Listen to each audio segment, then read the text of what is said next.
This is the Reformation Heritage King James Version Study Bible. It is a hardback. It comes in a dust jacket, which I've taken off for the purposes of the video, but the dust jacket, as you can see, is the same pattern as the hardback. Hardback's one of these smooth things. I really myself prefer a cloth hardback, but it's printed just as the dust jacket, very similar to it. I keep dust jackets in these broad art fold-on archival book jacket covers, and they really do a good job of preventing it from getting dirty, and I think they also keep it from keep the dust jacket from fading due to the sun's ultraviolet rays. As a hardback, it has no gilting or art gilting. It does have headbands. They're kind of pretty blue and yellow that I think would please Michigan fans. But it is Smythe sewn. It's a Smythe sewn binding, so it's built to last. The dimensions of the Bible are 9.5 inches tall, 6 15/16 inches wide, so just under 7 inches wide. And it's 1 7/8 inches thick, so just a little under 2 inches thick. What I've done is I've measured the text block thickness and counted the number of sheets, and doing that I calculate the sheet thickness to be 33 micrometers. So estimating the density of the paper, which is just a guess on my part, but I estimate the paper weight to be 30 GSM. It's a fairly thin paper, and there's quite a lot of show-through, as is common in study Bibles. There's a minimum print non-uniformity, as you will see as we go through it. Let's just take a quick look through it. You can see that the paper here is not white. It's kind of a cream color.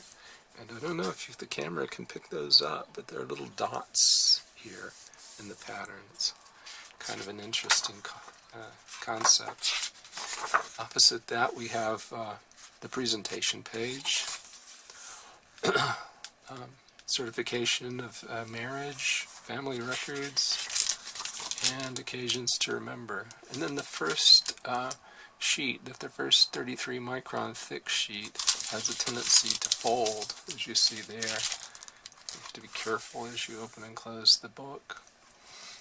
The title page, giving you the title, and the editorial board and an editorial assistant are listed here. The editor, Joel R. Beakey, I have one other book by him. It's this one, which I've been so slowly working through in between making videos and working for a living and all the other things one does in life. It's a very monstrously thick book called A Puritan Theology, Doctrine for Life. It does, on the back of the book, have a picture of Dr. Beakey. He's here. He's the fellow on the top. So one of these days I'll finish reading the Puritan Theology. Let's look at the copyright page here. Copyright 2014 Reformation Heritage Books. They give credit for the concordance and tables of weights and measures, along with the digitized text of the authorized version, to the Trinitarian Bible Society. Also, the maps are used by permission of Zondervan, so I'll show you the Zondervan maps later, printed in the United States of America. There's the table of contents, so all the books of the Bible, the 66 books in the Protestant canon. And then we have study helps after that. We'll have a section in this video where we'll look at the study helps a little bit. This How to Live as a Christian is extremely helpful. That is very good material there.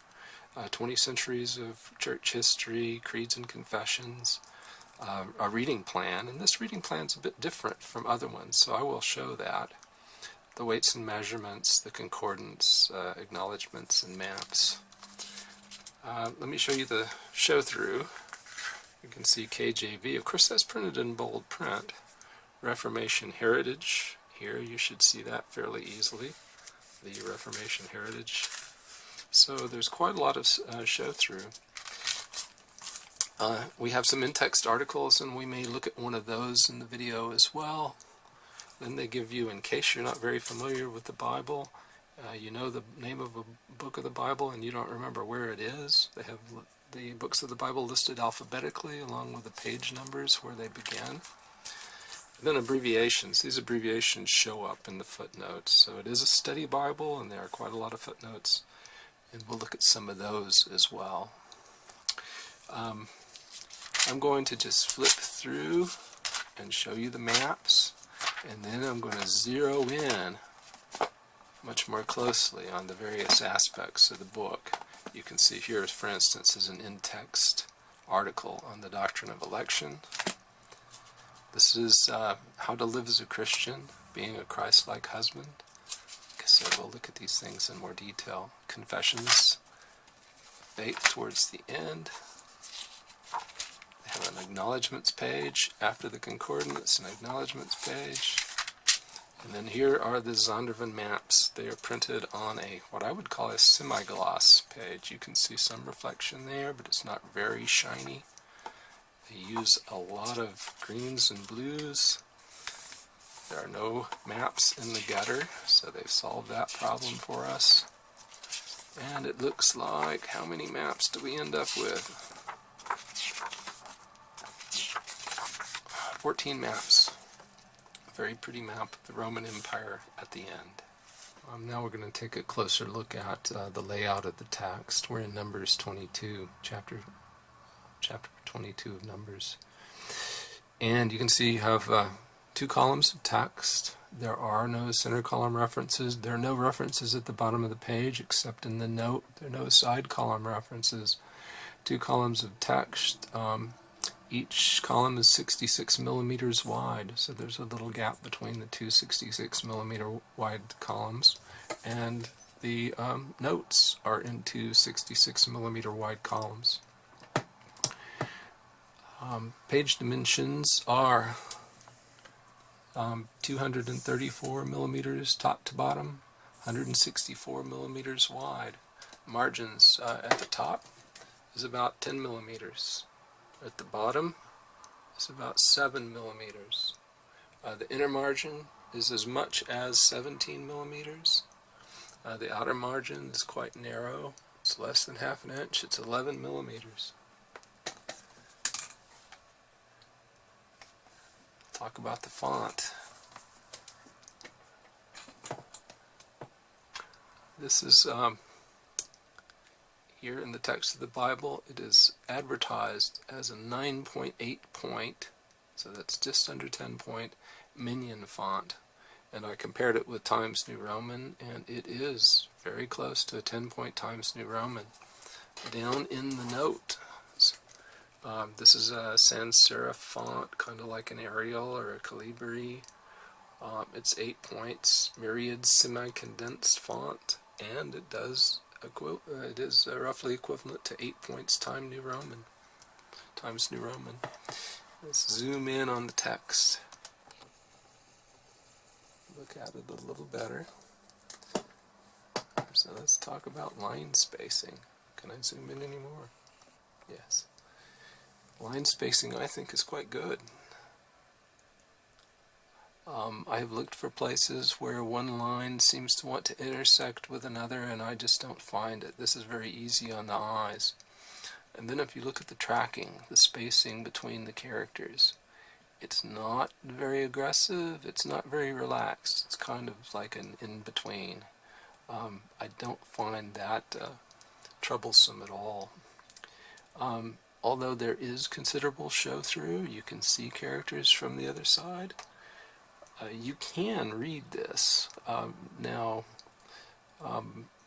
of my problems with study Bibles is to put in all the study material on the bottom of the pages. You have to, and to keep the volume from being huge or going to multi-volumes, you have to use very thin paper, which means that you have to worry with show-through. This book is not line matched, but it looks like it's accidentally matched in a number of places. So on the pages we're looking at here, the text from the opposite page seems to be lined up fairly well.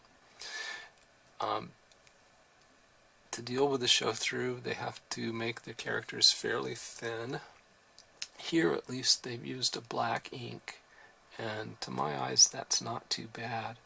What I tend to do with a Bible like this, though, is because I do find this a bit hard to read, is I will use a good non-study Bible text of the King James Version, like an Alan Long primer or a Church Bible Publishers turquoise or some other King James Version, maybe a Cameo, and use that in conjunction with the notes at the bottom of the page.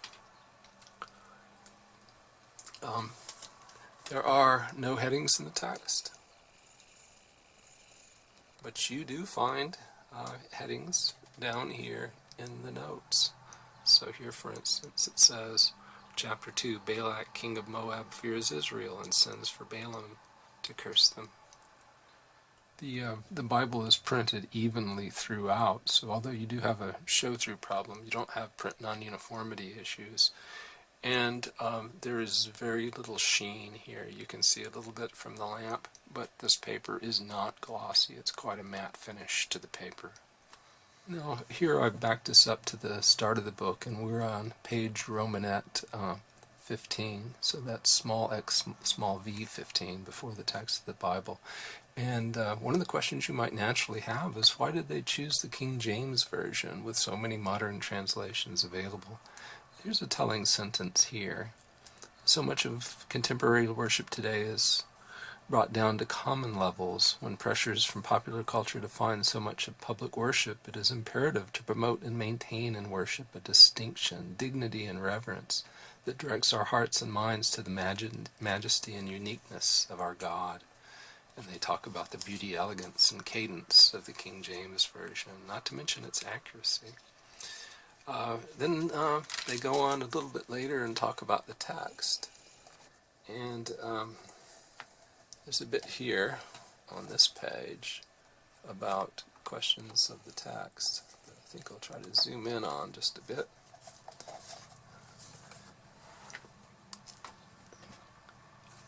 Talking about textual criticism, our principal reason, I'm in the right place, our principal reason for retaining the King James Version after all these years is the text from which it's translated.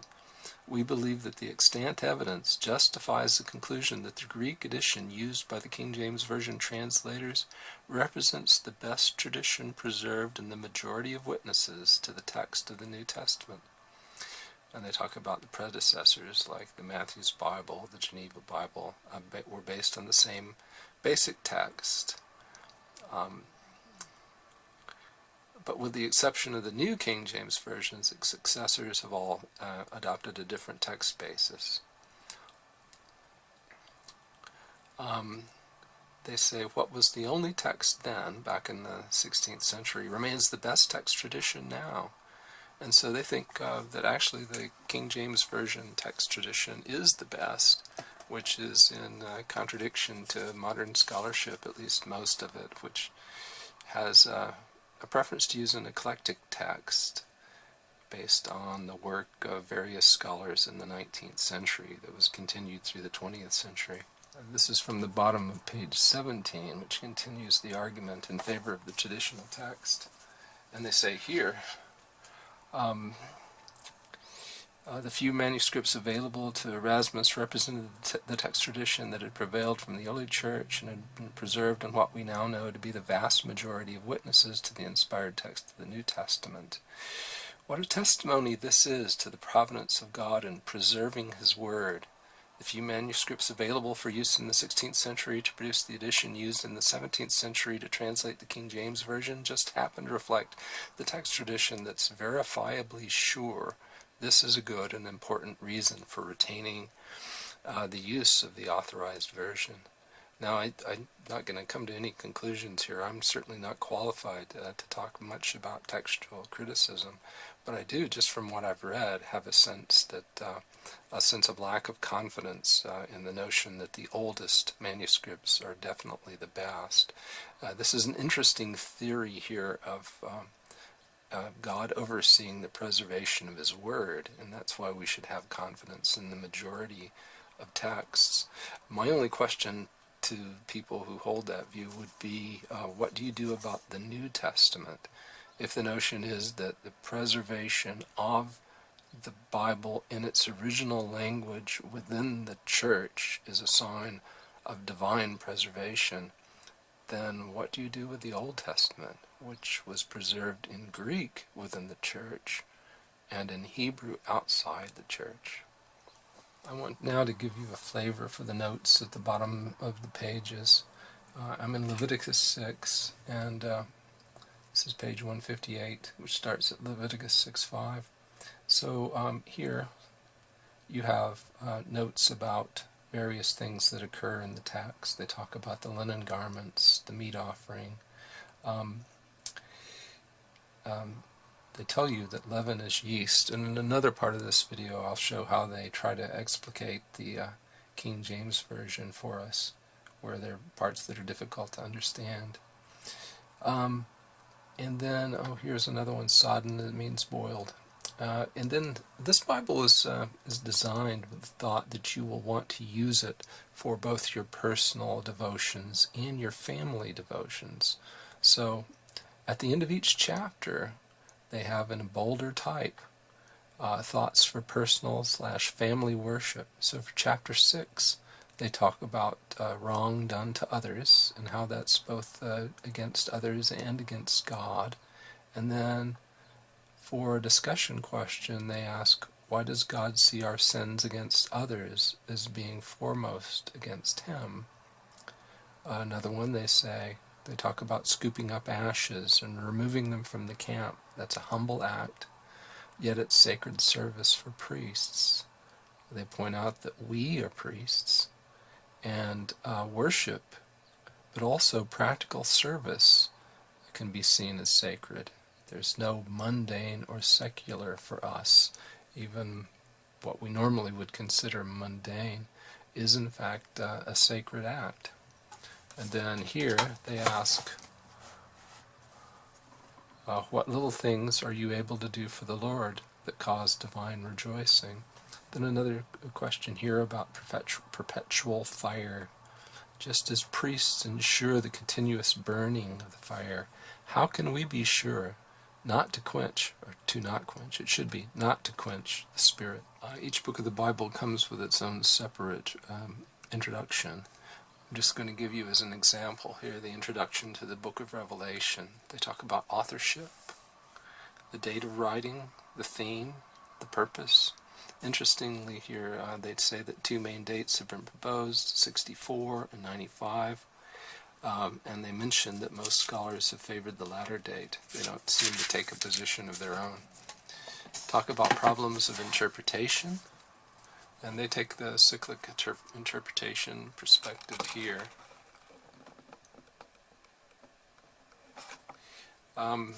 Question of the genre, structure and flow. Here they talk about the cycles. Question of the millennium. I tend to lean towards a historic premillennialist position, although I'm aware of the difficulties of that view. Kim Riddlebarger, in his book on amillennialism, brings those out quite well, but I'm certainly not sold on amillennialism either. They take an amillennial view of the millennium in this Bible. Then they give you a synopsis, and the synopsis covers another page, and then followed by an outline of the book. I mentioned earlier that the Bible has in-text articles. We're here on page 1060 with an article on total depravity. And I think it's quite interesting. It talks about original sin. Our first parents became dead in sin, and the guilt of this original sin was imputed, and the resulting corruption of soul and body was transmitted to all their natural descendants. That inherited corruption is described as total depravity. Here, they say that is not to say that we are as sinful as we possibly could be, that there is some light, natural light in us that remains. which restrains the sin to a certain extent. The human race would soon have destroyed itself without it. Here, this is interesting. New Christians soon discover that depravity is the law of sin in their members, and it still wars against the law of their minds. And don't we all know that? God's remedy for the total depravity of his people is a threefold salvation in Christ. First, in regeneration. Second, sanctification. And third, we're brought to final perfection or glorification at death, when the believer's soul is made perfect, and at the last day, when his resurrected body is changed and made like the glorious body of the risen Christ. I think one of the more difficult passages in the King James Version in the Old Testament is this section in Isaiah 9, 1 through 3. And you should be seeing a graphic here that shows how, in notes at the bottom of the page, they try to explain what the different terms being used here mean. So I'll hold that up for a few seconds and let you read it, and you can decide for yourself how well it does. I will prejudice you by saying that I'm not sure they do quite so well here as they do in other places. I really think that this is one of those spots in the King James Version where it would have been really nice had someone along the centuries revised this to make it a bit more clear. So now we're at a passage in 2 Corinthians 6, 11 through 13, which I think is rather difficult in the King James Version. And you can see this is the passage that reads, O ye Corinthians, our mouth is open unto you, our heart is enlarged. Ye are not straitened in us, but ye are straitened in your own bowels. Now for a recompense in the same, I speak as unto my children, be ye also enlarged. So you should be seeing a graphic here where I've taken the notes from the bottom of the page that explain what the editors of the study Bible think that means. And I think they've done quite well here.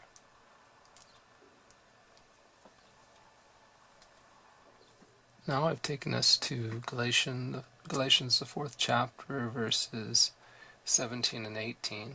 They zealously affect you, but not well, yea, they would exclude you, that ye might affect them. But it is good to be zealously affected always in a good thing, and not only when I am present with you. So what does that mean? I'll show the graphic. I think here again, as in the 2 Corinthians passage, the editors have done a good job of making that very clear, what otherwise would be quite obtuse. Now we're at the back of the Bible with the study helps, which I mentioned earlier, and the study Bible could well have been renamed a Puritan study Bible, because the Puritans were very much interested in applying a religion to our lives, applying the words of God to change us and transform us and make us more Christ-like. And so they were very practical. And these articles are quite practical in character. We have one on coming to Christ, being united with Christ, experiencing justification and adoption, growing in sanctification, assured and persevering, reading the Scriptures, why and how we pray, worship in the means of grace, fellowship with believers, which is a challenge for those of us who are introverts, how we regard ourselves, love to God, the fear of God, living by the moral law, the 10 Commandments, godly contentment, self-denial, all these are challenging. Humility, even more challenging. How we kill pride, about the hardest of all. Coping with criticism, for those of us who are prideful, that's very hard. Enduring affliction, spiritual desertion, I think that's what John Bunyan in The Pilgrim's Progress referred to as the slough of despond.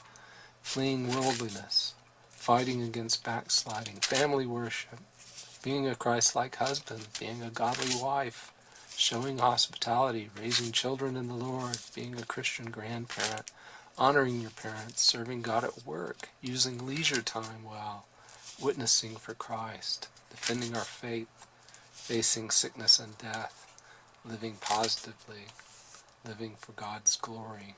After the essays on how to live a Christian life, we come to one page for each century, a thumbnail sketch of history of the church. And these are based, I believe, on talks by Sinclair Ferguson. So if you're not very familiar with church history, this is a boon. It's in itself, it may be enough reason to get the book. I would certainly think that how to live a Christian life would be very helpful too. After the thumbnail sketch of church history, we have creeds and confessions, and these are the ones that are included. The Apostles' Creed, Nicene Creed, Athanasian Creed, Belgic Confession, the Heidelberg Catechism, the Canons of Dort, Westminster Confession, Westminster Shorter Catechism, and the Larger Catechism.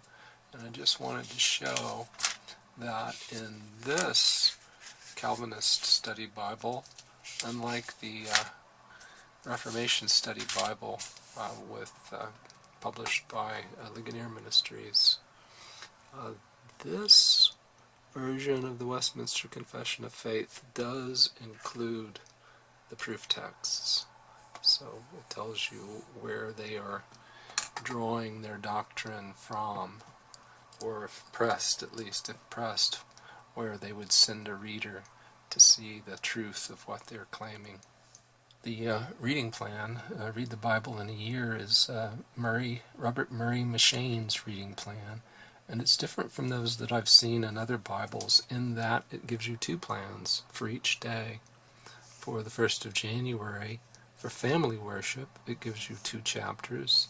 And then for your private reading, 2 chapters. It does this for every day except the 29th of February.